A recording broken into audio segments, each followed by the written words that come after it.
Well, that is the same streaming service that greenlit Velma. So, crap recognizes crap, I guess? Welcome to the slippery slope, HBO. You've made a mistake.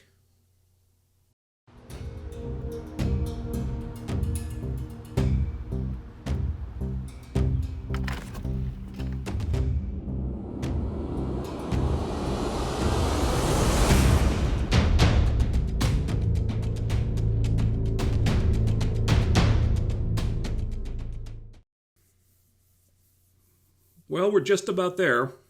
The unintentional comedy is almost completely gone now. And while Gotham Knights does seem to be getting incrementally less terrible, good is still way up here, and you're still way down here. And you know what's awfully prevalent in this area between good and so bad it's funny? Boredom. I can sum up episode 5 in one sentence. The Gotham Knights break into a warehouse, do nothing, and then leave. That's about it. Although it is pretty telling to me that the climax was punctuated by our title characters literally throwing money away. If that's not a perfect metaphor for the current state of the CW, then I don't know anything. Anyway, let's just get on with this, because this episode put me to sleep and I don't want to spend a lot of time on it. It starts with some anonymous thugs strolling into a dive bar and demanding the money they charge for their protection, but they get rough when the owner doesn't have it all. He says he can pay them the rest if they just give him a little more time, but their boss doesn't accept IOUs, so they torch the place. So instead of keeping the bar running, giving them a continuous influx of protection money that might be a little late on occasion, they decide to destroy the bar, which means they get nothing. Well, damned if I didn't call it last week. The only way for idiot good guys to succeed is for evil to be dumb as f***.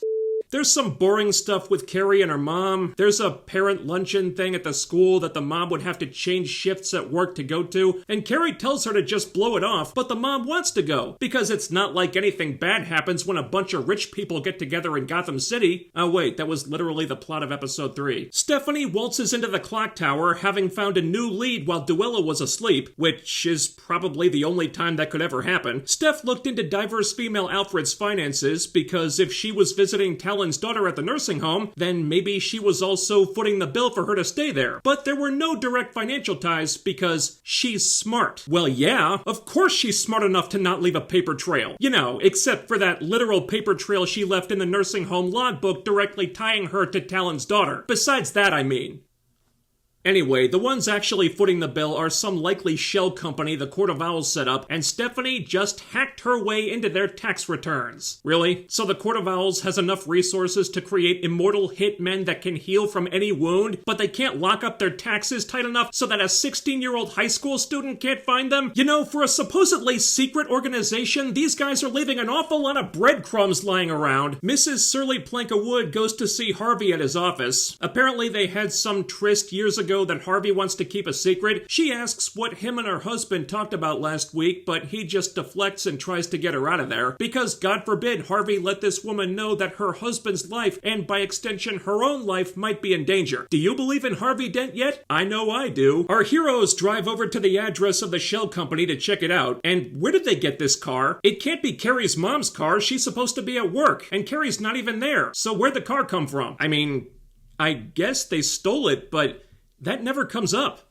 They just have a car now because that's what was in the script. So the writers can pull cars out of their asses, but not a decent story? Man, I'm really questioning some of my life choices right now. Don't think about it too much. They just needed a car, so the car was in the script. That, and the place is owned by the McKillans, the most dangerous mob in town. Drug trafficking, smuggling, protection rackets, very bad dudes. Which Harper knows because she dated one of them. And that is actually the most believable thing in this episode, which isn't saying a whole lot, but hey, it's something. So Harper learned from her relationship with Dylan McKillen, a name so ridiculous Stephanie even comments on it, that the McKillans do a lot of money laundering, but only their boss knows who it's for because it's some big secret, which makes me think it can't be for the Court of Owls because those assholes can't seem to keep a secret to save their lives. And Stephanie thinks that if the McKillans are laundering money for the Court of Owls, and she can get a hold of those records, that could help them expose all all the villains, but surprise, surprise, Harper thinks that's pointless. Do you really think an organized crime ring would be dumb enough to keep digital records? Why not? A secret society of uber-rich criminals was dumb enough to leave paper records that were viewable to anyone who walked into a fucking nursing home. We're not dealing with smart bad guys here, Harper. I wouldn't give them that much credit if I were you. But there must be records of some kind, so Turner decides that they're gonna rob these dirtbags in broad daylight during the school luncheon, which Carrie is going to blow off, which she thinks her mom won't notice, even though her mom already said she was going to attend this thing. I'm not sure why students are expected to be at a glorified parent-teacher conference, but they are for some reason. Doesn't explain why Carrie thinks her mom won't be there, though. Then Harvey goes to see the police psychologist, Dr. Chase Meridian, who I believe was a character in the comics at some point, but I only know her from Batman Forever. And I'd like to think the writers would know enough to not take notes from that movie, but they did drop several hints during their previous gig that they held Batman and Robin in weirdly high regard, so who am I kidding? Harvey's looking for some advice about his missing time situation, which he says is pertaining to a suspect, but he's a crappy liar, so Dr. Chase figures him out pretty quickly. Then they exposit a bunch of stuff about Harvey's dad, who apparently also had a split personality, one of whom was nice and the other was an abusive bastard, so that's where Harvey gets it from, and wow. How is it that a children's cartoon made in 1992 had a more intelligent, mature, and thought-provoking take on Two-Face's state of mind than this does? I mean, sure, Batman the Animated Series has made a lot of quote-unquote writers look f***ing stupid like that over the last 30 years, but that doesn't mean it's something you should aspire to be. Harper's ex, Dylan, was the McKillen boss's son, as it turns out, so she hung out there a lot and knows her way around the place, and so she helps them devise a super awesome, can't possibly go wrong plan for how to sneak in. They're going to ride in holding onto the underside of a truck. Yeah, it's not that complex. Cut to the luncheon where we meet Stephanie's mom. She seems very nice and supportive of her daughter, but she's also getting drunk, which might have something to do with that. And Steph tries to get her to fill up on club soda instead, but no such luck. Back to the Gotham Knights, who are trying to devise another super awesome plan for how to break into the warehouse until Turner just sneaks up on the guy guarding the door and knocks him out. And the fight only lasts for like 3 seconds. Sadly, not long enough to be funny. Though it is amusing to me that in episode 2, they told us that Turner is some kind of martial arts expert, but the only move the actor seems to know is a kick. At least his stuntman could use a sword. Maybe it was his day off. Also, they don't focus on it, but the more crazy and reckless stuff Turner does, the more proud and turned on Duella looks. It's not meant to be funny, or even unintentionally funny, but it is because she's always reacting to stuff, even when she's in the background out of focus. Duella's pretty much our last woman standing when it comes to laughs at this point. Harper has some kind of gadget that overrides the electronic lock on the bay door. No idea where she got that, and as luck would have it, the inside of the warehouse where the mob hides all their important incriminating records, not to mention all the millions of dollars they're laundering, is completely unguarded. One guy outside the door, and that's it. Security is so lax, they even left the bay door open when they came in. And these are the guys Harper thought they shouldn't underestimate? If you say so. They find a big safe just sitting there, not hidden or anything, and Harper has a gadget which opens that too. Where the hell is she getting all this stuff? Inside the safe is the McKillen's ledger and a pile of money, but right when they're about to skedaddle, Duella finds a much, much bigger pile of money. And then Jesus H. Christ. And then they start arguing about the ethics of stealing money from the evil money laundering mob. Cullen and Duella are down to just fucking take the money, while Carrie protests that the McKillens took this money from small businesses in the neighborhood.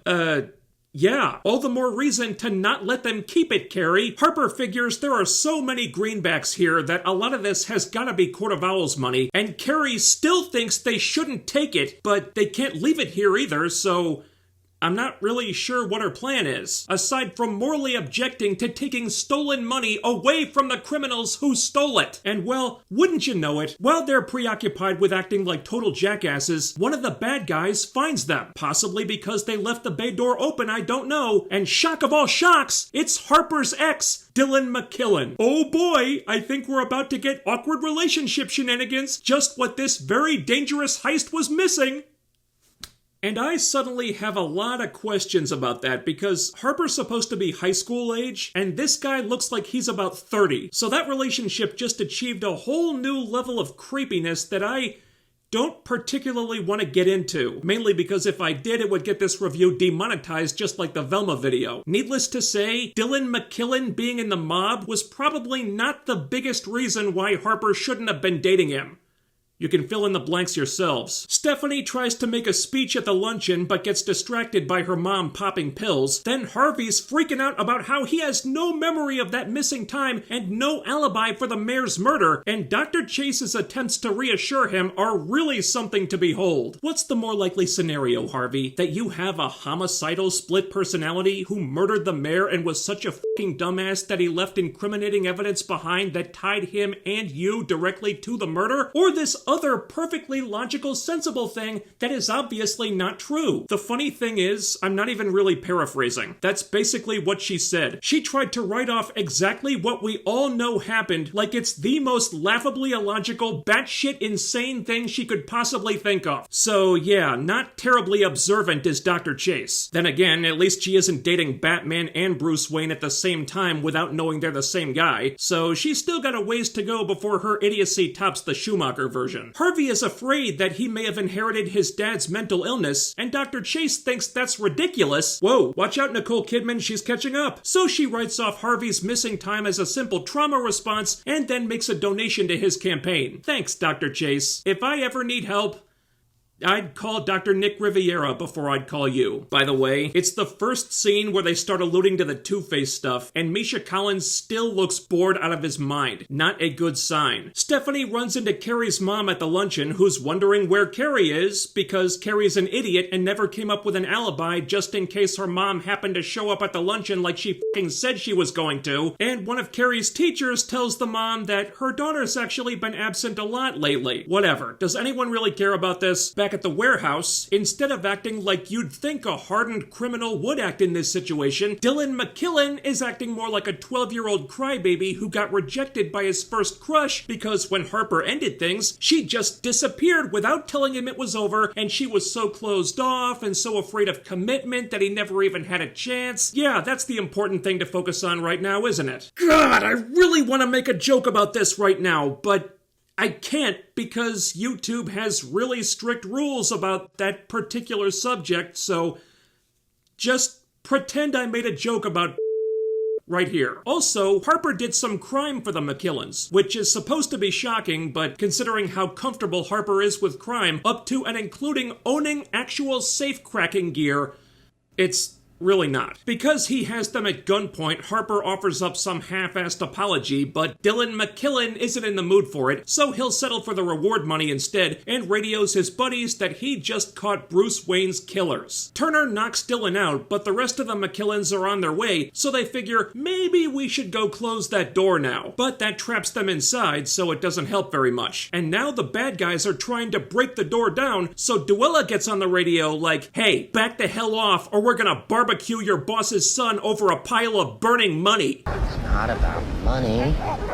It's about sending a message. Please don't encourage them. Now guess what we spend the next few minutes focusing on? Our heroes trying to figure out how to get out of this warehouse alive? Or Carrie trying to explain to her mom why she isn't at the luncheon and Cullen being pissy about Harper doing crime behind his back? Kinda weird since he already knew she did quite a bit of crime because he did pretty much all of it with her, but this is crime she never told them about, and I guess that's what makes it wrong? She says they needed the money, but this breach of trust has Cullen mad as a wet hen, and of course the reason is exactly what everyone was thinking. The money was to pay for Cullen's transition surgery, and you better believe that mollifies Cullen in a big damn hurry. And yeah, I mean, if there's one reason in the world that would justify working for the mob, helping a trans guy get rid of those pesky boobs, that has to be it, am I right? And while we're on the subject, I admit I don't know a lot about the trans side of things, but doesn't Cullen need to be taking hormones or testosterone or something? And if so, where is he getting that stuff? Is he stealing it? And if so, when does he do that? Who's he stealing it from? Is he paying for it? And if so, with what money? I'm just saying, it seems like these would be pressing concerns for Cullen, so it's kind of weird that they haven't come up yet. More stuff at the luncheon. Stephanie's mom is pretty tipsy by now, so Steph has to make sure she gets in a cab. Harvey throws the key into a lake, then gets a phone call with classical music playing on the other end, so maybe that's some kind of post-hypnotic trigger to put the Two-Face persona in charge. Then Carrie calls her mom and tells her that she's in a study group right now while a squad of corrupt cops are rolling in outside. For sake, can we try to keep our eye on the ball, please? Not dying is a little bit more important than your stupid, petty, personal bullshit right now. Even the CW audience is probably thinking, yeah, maybe take care of the life and death stuff first, and then worry about Carrie getting grounded or losing her phone privileges afterward. The cops and the McKillens finally pour in. I guess they decided they're okay with their boss's son getting barbecued, but they're distracted by the giant pile of money having been set ablaze. But when they put it out, they realize it's not the money, but just a giant pile of newspaper, because the mob guys just happen to have a giant pile of newspaper lying around. Really? That much newspaper? I mean, sure, everybody lets their recyclables pile up a little bit sometimes, but that's just f***ing careless. Then the van that's also in the warehouse roars to life, and the Gotham Knights, with all the stolen money, peel rubber out of there. A car chase ensues, or what passes for a car chase on the CW. It's mostly just the van and a few cop cars driving the speed limit through a parking lot and a couple empty back roads. Unfortunately, this van has got nothing on Carrie's mom's car, so they can't outrun these guys. The only way they escape is to slow them down. So they open up the back door and throw the money out, which Carrie likes because it's them giving the money back to the people of Gotham. And yeah, it's painfully cheesy, but what saves the scene, and against all odds, milks some honest-to-God entertainment out of it, is, you guessed it, Duella's reaction. No! What are you doing? You are literally throwing money away! No, this is my money! You can't have it! I won't let you take it!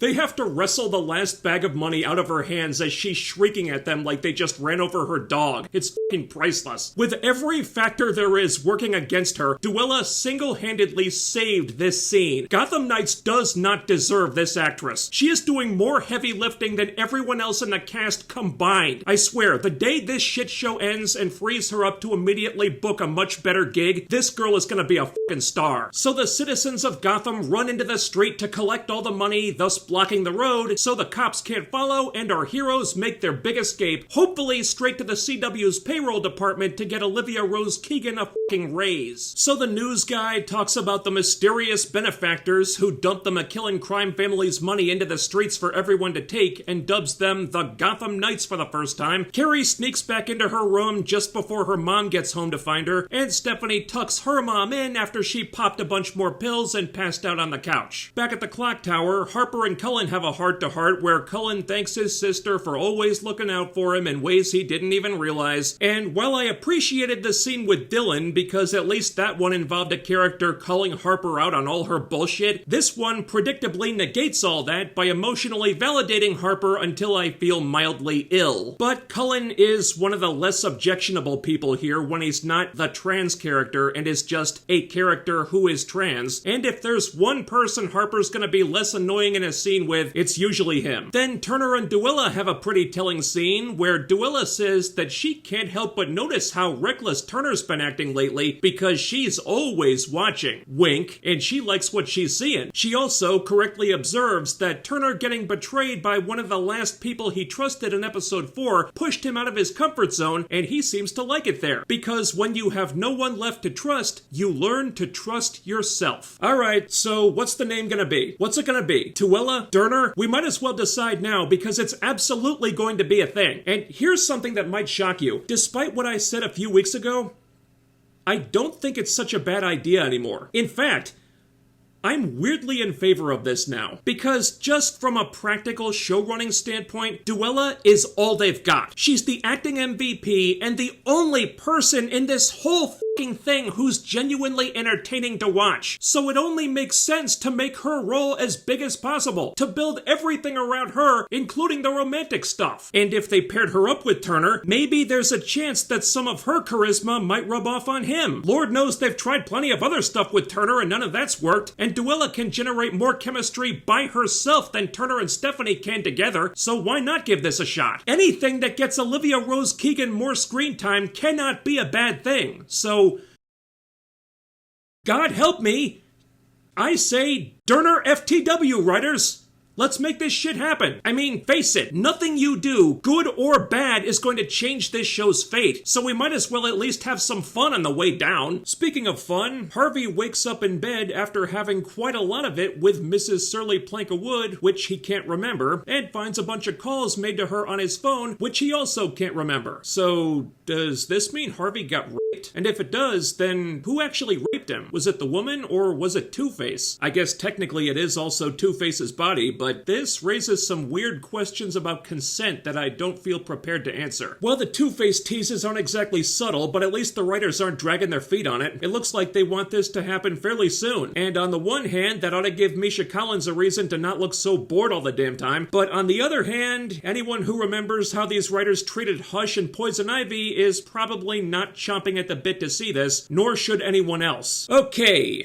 So, after 5 episodes, the trajectory of Gotham Knights seems clear to me now. The show is not good. It's a million miles away from being good. But in their own special, incompetent way, the writers do seem to be trying to make it better. That's why the unintentional comedy has sort of tapered off, because they've raised the show out of so bad it's funny territory and entered the realm of just being a bunch of really bland, lame, boring, dumb, lazy, incredibly cheap stuff aimed at a YA audience who the writers think like that sort of crap. Now, they have succeeded in making the show less hateful and loathsome and rage-inducing than Batwoman was, which I guess is what you accomplish when you tell Caroline Dries to hit the bricks. The problem is, a bad writer who's kind of trying is still a bad writer. So all that's really happened is the show is graduating from being hysterically incompetent to just incompetent. And the best Gotham Knights can ever aspire to with these writers is desperately reaching for the brass ring of mediocrity, which is still so far above them, they'll probably never even touch it. They're not smart or talented enough to make a good show. They're not hateful or spiteful enough to make a loathsome show. So unless the writers pull a rabbit out of a hat here, they're gonna have a show that doesn't inspire any strong feelings one way or the other, but which is inexplicably popular on streaming somehow. You figure that one out. Anyway, that'll be it for Gotham Knights until the end of the month. Yeah, they're already on a break. Make of that what you will. So we'll see what happens with that, and maybe we'll get back to this later, if the show comes back at all, who the hell can say. But in the meantime, that'll free me up to talk about stuff that's hopefully a lot better than this has been. Fingers crossed for Nicolas Cage's Dracula. Thanks so much for watching, and while you're here, do all the other YouTube things. Ding the bell icon and follow my social media to be notified when I upload new stuff. The links are down there. Hit the thumbs up and leave a comment. It really helps out against the algorithm. Share the video, subscribe, make sure you're still subscribed, and I'll be back with more soon. Take care, stay tuned. I'll see you next time.